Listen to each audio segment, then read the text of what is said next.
Hey there, this is Middle-Aged Nerds Seek Genre. I'm Cody. Welcome back to the channel. So November is Native American Heritage Month, which is a perfect opportunity to recommend a handful of books by Indigenous authors that came out in 2020. Hopefully you will check these books out, you'll support these Indigenous authors and their work, and they may provide a sort of an entry point to explore more of what Indigenous writers are writing today.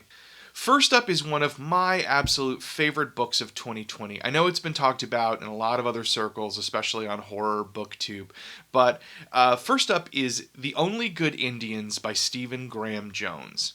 Jones is one of my favorite writers, and I love basically everything that he writes, but The Only Good Indians was right up there with one of my absolute favorite books of the year. In The Only Good Indians, Stephen Graham Jones explores these four friends who had this hunting trip about 10 years ago, and they make a pretty terrible decision on this hunting trip, and that trip literally comes back to haunt them. This is a completely terrifying book filled with some really graphic scenes, some supernatural shenanigans. This book has everything.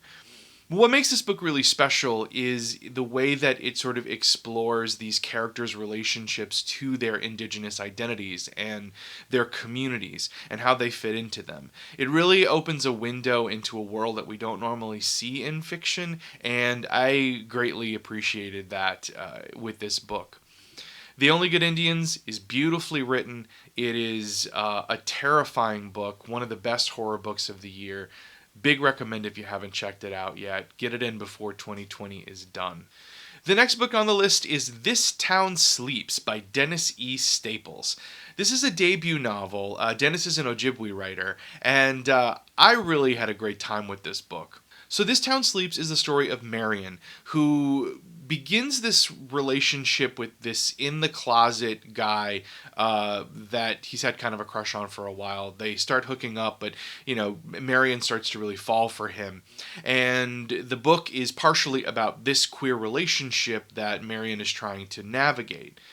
At the same time, Marion has also perhaps accidentally conjured the spirit of this dead dog that is serving as a bit of a revenant and is guiding him to explore the murder of this young athlete that has kind of gone unsolved and is very heavy on the minds of the people in this particular community. So what Staples does is really cool. He weaves these two stories together. There's this queer love story, I guess. It's sort of more sad than your traditional love story. And this is a spookier story, this kind of murder mystery tinged with this kind of supernatural horror. And he blends these things together to create this really lovely portrait of this community and the central character, Marion. As a debut novel goes, I thought this was fantastic. I really loved This Town Sleeps, and makes me eager to see what Dennis E. Staples is going to do next. It also is, like The Only Good Indians, a window into Indigenous communities that we don't normally see, and it was certainly a book that I enjoyed very much, and I recommend highly. And last on the list is Crooked Hallelujah by Kelli Jo Ford. Now, this book has been showing up on all the best of lists for the end of the year and is an absolutely beautifully written book. So Kelli Jo Ford here is really writing a story about this one family, and she follows this family through the 70s and 80s in Oklahoma and the sort of the trials and tribulations this family goes through. She's particularly writing about mothers and daughters and history and family story and family legacy. This is a gorgeously written book. Also a debut novel by Ford, and definitely one to check out if you're interested in seeing what's new and exciting in Indigenous fiction.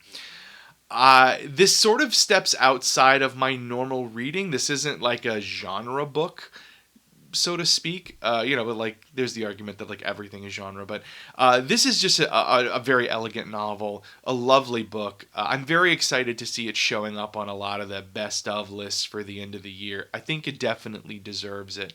So definitely check out Crooked Hallelujah, Kelli Jo Ford. And an last little nod, because I just did a book review of it. I'd be remiss if I didn't shout out Black Sun by Rebecca Roanhorse. Wonderful high fantasy. I did a review on it in a previous video. I'll link to that down below. Definitely, if you are a fantasy fan, you should check out Black Sun. It is a lot of fun, and it's the beginning of a trilogy, so we're going to see more from this particular world that Roanhorse creates. There's great queer representation in it, and really lovely. You should definitely grab Black Sun by Rebecca Roanhorse. So those are just 4 books. Really quick rundown of some books to get you into Native American Heritage Month. There's a lot of other books out there. Make sure that you check those out.